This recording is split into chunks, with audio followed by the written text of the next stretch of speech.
नमस्कार साथियों, पूर्व माध्यमिक विद्यालय सोन में आज अभिभावक शिक्षक बैठक का आयोजन किया गया। इस बैठक में अकादमिक रिसोर्स पर्सन सत्यपाल सिंह, अशोक कुमार, विद्यालय के प्रधानाध्यापक व अध्यापकगण सहित बड़ी संख्या में माता पिता तथा अभिभावक उपस्थित हुए। इस बैठक में बच्चों के नामांकन, ठहराव व नियमित उपस्थिति, डीबीटी, ऑपरेशन कायाकल्प, आउट ऑफ स्कूल बच्चों के चिन्हांकन, नामांकन, विद्यालय प्रबंध समिति के गठन तथा कर्तव्य व दायित्वों के साथ साथ राष्ट्रीय आय एवं योग्यता आधारित छात्रवृत्ति परीक्षा की तैयारी हेतु अभिभावकों से विस्तार से चर्चा की गई और इस बैठक के अंत में विद्यालय के प्रधानाध्यापक श्री मलय कुमार दास द्वारा सभी का धन्यवाद ज्ञापित किया और बैठक का विसर्जन किया गया। धन्यवाद। हमारे विद्यालय में गतिविधियां संचालित की जा रही हैं, उनके विषय में बताया जा रहा है।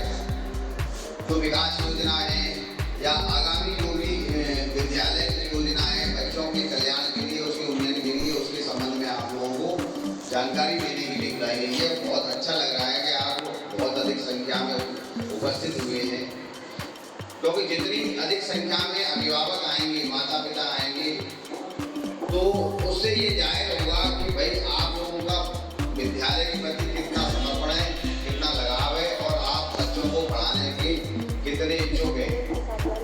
भाई जनरली ऐसा देखा जाता है कि विद्यालयों में बच्चों से कहा जाता है कि भाई कल बैठक है, मम्मी पापा ऐसे कोई समय नहीं निकालते, जबकि निकालना चाहिए, बहुत महत्वपूर्ण है। तो दो चार बिंदुओं पर मैं भी आपके सामने अपने विचार रखना चाहता हूँ। विद्यालय में बच्चों की नियमित उपस्थिति बहुत आवश्यक है। यदि हमारे विद्यालय में बच्चे नियमित रूप से उपस्थित होंगे तो जो उनका लर्निंग गैप है वो कम से कम होगा। और जो बच्चे हमारे विद्यालय में पढ़ते हैं उनके पास इतने संसाधन नहीं है जैसे कि वो ट्यूशन लगा सके, या उनके पेरेंट्स भी इतने पढ़े लिखे ज़्यादा नहीं है कि वो अपने बच्चों को स्वयं पढ़ा सकें। तो जो चीज़ें स्कूल में ना आने से छूट जाएंगी वो आप उसकी पूर्ति नहीं कर सकते। तो इसलिए आप लोगों से मेरा यही कहना है कि जो लर्निंग गैप पैदा नहीं हो, इसलिए आप रोजाना विद्यालय में बच्चों को भेजें। विद्यालय में बच्चा आएगा तो कुछ वो सीख के जाएगा, बिना सीखे नहीं जाएगा। गाँव में, घर में, अड़ोस पड़ोस में यही अपना समय पास कर रहा है, उससे क्या लाभ होने वाला है? लाभ तो कुछ होने वाला नहीं है। तो विद्यालय में जरूर भेजना है, आप हर हाल में भेजना है। आप इसी गांव में देख लीजिए, बहुत सारे परिवार ऐसे हैं, आप बैंक में जाइए कि उनकी जो आर्थिक स्थिति है वो पढ़ाई के कारण इतनी जो है समृद्ध हो गए हो, ये हो सकता है गाँव से पलायन कर गए हों और बड़े बड़े शहरों में बड़ी बड़ी कोठियों में रह रहे होंगे। वो सब हुआ शिक्षा से, बिना शिक्षा के कभी कुछ नहीं हो। तो हमारा जो है ये बच्चों को पढ़ाने के प्रति होना चाहिए। और पढ़ाई, आपको बताऊं, जो पढ़ाई पे आप खर्चा करते हैं वो एक प्रकार से हमारा निवेश है। जैसे हम हर माह कमाते हैं कुछ, और कमाने के उपरांत जो खर्चा होता है घर में, जो हमारा दैनिक खर्चा है, मासिक खर्चा है, उसके उपरांत जो भी कुछ बचत होती है उसकी हम क्या करते हैं, बैंक में जमा कर देते हैं, एफडी करा देते हैं। तो आज जो बच्चों पे आप खर्च कर लेंगे तो आप समझ लीजिए आपने एफडी कर दी है। वो एफडी आज से 15-20 साल बाद भरना शुरू हो जाएगा। जब वो एफडी खुलेगी तो वो रिटर्न देने लगेगी, आपके बच्चे किसी न किसी काम धंधे में लग जाएंगे। यदि बच्चा पढ़ा अच्छी शिक्षा ग्रहण करके किसी काम धंधे में लग गया है तो आप समझ लीजिए आपका जीवन का उद्देश्य सफल होगा। मनुष्य का यही तो है, बच्चे संस्कारवान हो, पढ़े लिखे हो, परिवार का, माँ बाप का, देश का नाम रोशन करें, यही हम सब लोगों की इच्छा है। और यदि हमारे बच्चे संस्कारवान नहीं बने, पढ़े ना पढ़े लिखे, तो हम लोगों को काम धंधा भी अच्छा नहीं मिलेगा, वहीं घर में कांय कलेश रहेगा और हमारा बुढ़ापा भी खराब हो जाएगा। भाई बच्चे, आदमी संतान इसलिए पैदा करता है कि वो उसका उत्तराधिकारी बने, उसकी संपत्ति का मालिक बने और उनका नाम रोशन करे, उनके वंश को चलाए, और बुढ़ापे में जब हमारे हाथ में चलना बंद हो जाए तो हमारी सेवा करे। लेकिन यदि वो संस्कारवान नहीं बना, पढ़ लिख करके कुछ नहीं बन पाया, तो उसे काम धंधा नहीं मिलेगा और सारी लड़ाई तो कैसे की है भाई। दैनिक खर्चे के लिए पैसा चाहिए, जो हमारे जो रूटीन लाइफ है, दैनिक दिनचर्या है, वो तो भाई बगैर पैसे की चलती नहीं। और आप देखते हैं आज का समय इतना जो है भौतिकवादी हो गया है कि मतलब हर चीज बच्चे को चाहिए, मोबाइल भी चाहिए, अच्छे कपड़े चाहिए, जूते चाहिए, घर में अच्छी सुविधाएं चाहिए। तो ये सारी चीज़ें पैसे से आएंगी और पैसा भी जब कमा सकते हैं जब हमारे पास कोई गुणवत्तापूर्ण शिक्षा हमने ग्रहण करी हो, हमने वो ऐसे अपने बच्चों में वो संस्कार पैदा करे हो, ऐसे गुण पैदा करे हो जिससे आगे चल के वो अपने जीवन को बहुत आसानी से बढ़िया तरीके से चला सके और समाज में अपना स्थान बना सके। उसके लिए शिक्षा बहुत आवश्यक है। तो इसके लिए आपको आपका बड़ा योगदान है। आप ये समझ लीजिए कि टीचर और अभिभावक और बच्चे जब तीनों मिलकर एक साथ काम करेंगे तभी जो है बच्चे को सीख पाएंगे। अब अकेले टीचर प्रयास करें या आप अकेले खुद प्रयास करें तो इससे सफलता हमें मिलने वाली नहीं है। तो इसलिए बहुत आवश्यक है आप शिक्षकों का हाथ मजबूत करें, आप नियमित रूप से विद्यालय आते रहें, आप भी पूछते रहें उनसे कि भाई हमारे बच्चे की क्या स्थिति है, बच्चे का क्या परफॉर्मेंस है, बच्चा कुछ काम करके ला रहा है या नहीं ला रहा है, बच्चा कुछ सीख रहा है कि नहीं सीख रहा है। यदि आप नियमित रूप से महीने में एक बार भी आकर के गुरु जी से मिल जाएंगे तो निश्चित ही आपके बच्चे की तरफ उनका ध्यान जाएगा कि भाई ये हर महीने आते हैं, तो उस बच्चे की तरफ वो स्पेशल और ध्यान देना शुरू कर देंगे। तो आप लोगों का निरंतर संपर्क आवश्यक है। ये निरंतर संपर्क ही है हमारा एक बार से, यहाँ आपको स्पेशली बुलाया गया है। वैसे आप आते ही रहते हैं और नहीं भी आते हैं तो भैया आना शुरू करें। उसी में ही जो है क्या नाम है बच्चों का कल्याण भी है। अच्छा, दूसरी बात मैं बताना चाहता हूँ पढ़ाई के बाद जब छुट्टी होती है उससे पहले टीचर जो है गृहकार भी देते हैं, तो आप भी देख लिया करें। भले ही आप काम कराने में सक्षम हो या ना हो, उससे कोई फर्क नहीं पड़ता है। यदि आप अपने घर में बच्चे को अवसर उपलब्ध करा देंगे, उसको बैठा देंगे, बेटा पढ़ने बैठ जा, आज तेरे गुरु जी ने क्या काम कराया है वो कर बैठ कर, तो इससे इतने मात्र से ही बच्चा जो है पढ़ना शुरू कर देगा। और आप बिल्कुल ध्यानमंद हो, आप अपने चबूतरों में बैठे रहो और अपने सड़ा के मारते रहो, गाँव में डांस खेलते रहो या पढ़ाते रहो और बच्चे पड़ जाते हैं। बड़े तो होना है, जो स्वाभाविक प्रक्रिया बड़े होने को, लेकिन इंसान के बच्चों में जानवरों के बच्चों में अंतर है। बहुत सारे पेरेंट्स ऐसे हैं जो बच्चों की तरफ ध्यान नहीं देते, तो ध्यान देना बहुत आवश्यक है। और डीबीटी के बारे में बताना चाहता हूँ, पिछले कई वर्षों से हमारी उत्तर प्रदेश सरकार जो है जो बच्चों को मिलने वाला जो लाभ है, जैसे ड्रेस है, जूता मोजा का पैसा है या जो है बैग वगैरह, इनका जो है पैसा मतलब डायरेक्ट बेनिफिट ट्रांसफर से अकाउंट में भेजा जा रहा है। अब कोई बीच में नहीं है, सीधे प्रदेश से सीधा पैसा बच्चे के अकाउंट में जा रहा है। तो मेरा आप लोगों से यही अनुरोध है कि इसका सदुपयोग करें। बच्चे के लिए 2 ड्रेस जरूर सिलवा दें, उसके लिए जूता मोजा बैग और एक गर्म स्वेटर के लिए उसमें पैसा है और 100 रुपये उसमें कॉपियों के लिए भी जोड़ा गया है। इसलिए 1200 रुपये हो गया, पहले 1100 आता था, अब 1200 कर दिया है।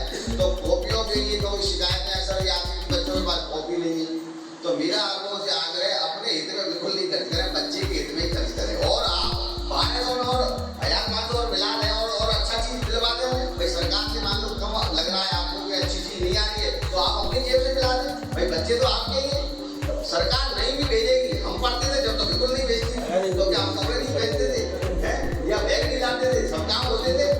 लेकिन अब सरकार दे रही है तो कोई दिक्कत नहीं है उसमें, और आप मिला दीजिए अपनी तरफ से और अच्छी चीज दिलवा दीजिए।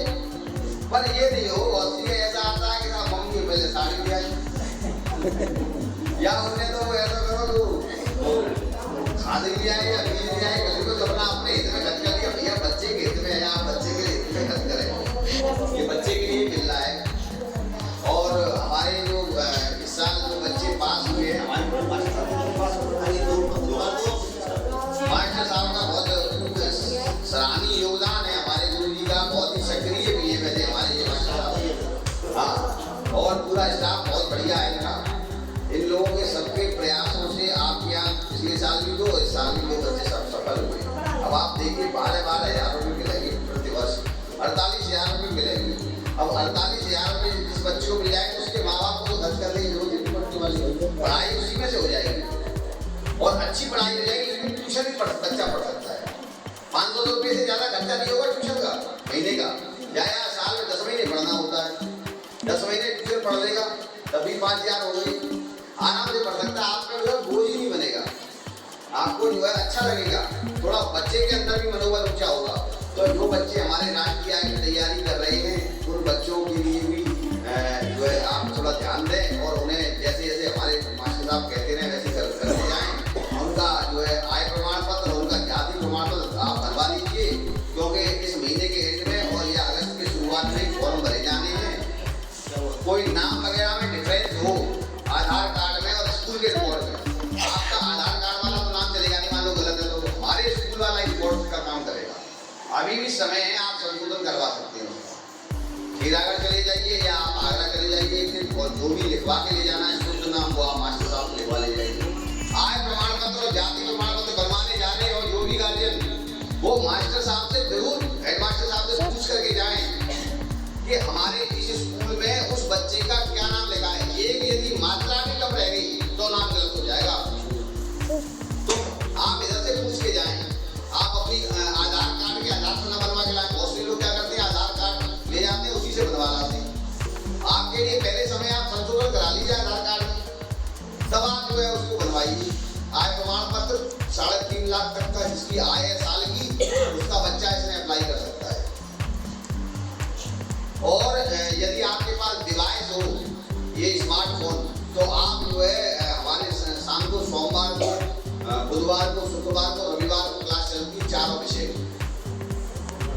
तो आप उसमें जोड़ सकते हैं। शाम को 7 से 8 जिनके पास फोन हो, क्योंकि 7 से 8 में जनरली माँ बाप अपने जैसे पिताजी का फोन होता है तो वो अपने साथ ले जाते हैं, तो शाम को 7 बजे तक जनरली सभी लोग आ जाते हैं। तो इस तरीके से आप ऑनलाइन क्लास में भी जोड़ सकते हैं बच्चों को। रोकना चाहते इस विद्यालय में सभी अध्यापकों आयोजन किया तथा आमंत्रित किया। ये बैठक इसलिए सरकार के आदेश द्वारा हो रही है क्योंकि विद्यालय का उद्घाटन की बात है जिसमें आपकी सहभागिता बहुत जरूरी है, क्योंकि विद्यालय आप लोगों से है, आप लोगों की कमजोर है। आपके बच्चे आप या आपसे पहले जो बच्चे यहाँ से पढ़े पढ़ते रहेंगे, इसलिए इस विद्यालय में आप लोगों को बढ़ चढ़कर हर महीने अलाव बैठक में आना चाहिए और एसएमसी बैठक में आना चाहिए। एसएमसी बैठक इस विद्यालय की योजना आयोग की एक महत्वपूर्ण कड़ी है, जिसके तहत जो भी विकास कार्य करना हो या बच्चों के हित में कोई निर्णय लेना हो वो एसएमसी बैठक के माध्यम से होती है, जिसमें आप लोगों में से एक अध्यक्ष होता है, एक उपाध्यक्ष, कुल 11 लोग होते हैं और 4 सदस्य होते हैं, नामी सदस्य होते हैं, जिसमें विद्यालय के इंचार्ज सचिव होते हैं, लेखपाल और एक बीटी सदस्य और एक एएनए, 4 लोग सरकार के और 11 लोग अलावा लोग होते हैं। ये बैठक का उद्देश्य, महत्वपूर्ण उद्देश्य है कि आपके विद्यालय में कैसा पाठ चल रहा है, आपके बच्चे रेगुलर आ रहे नहीं आ रहे, सरकार शिक्षा के क्षेत्र में क्या क्या कर रही है, क्या क्या योजना दे रही है, वो आपको विद्यालय में आंशिक करना पड़ेगा। आप पहले विद्यालय से बच्चों को यूनिफॉर्म की देने की व्यवस्था थी, स्वेटर देने की व्यवस्था थी, वो खत्म करके सीधे डीबीटी के माध्यम से आप लोगों के खाते में 12 रुपये प्रति बच्चा प्रति वर्ष के साथ भेज दिया जाता है, जिसमें आपको 2 जोड़ी बच्चों की ड्रेस, एक स्वेटर, एक बैग, जूता मोजा, ये आपको क्रय करना है। और 100 रुपये कॉपी पेन के लिए दिए गए हैं, इसमें 4 कॉपी 2 पेन रबर पेन खरीदनी है, जिससे बच्चे के हर तरह से कोई भी कमी ना हो, किताबें यहीं से मिलेंगी। तो आपका सब उद्देश्य ये है कि आपके बच्चे जितने भी हैं उनको समय से विद्यालय भेजें और विद्यालय समय उपरांत ही बच्चे लौटे, क्योंकि अभी मैं देखता हूँ कि बहुत से गांव में लंच के बाद बच्चे भागे आते हैं, वो तो मुझसे काम में लगा लेते हैं, लेकिन जो ये बहुत गलत है। आपका विद्यालय अच्छे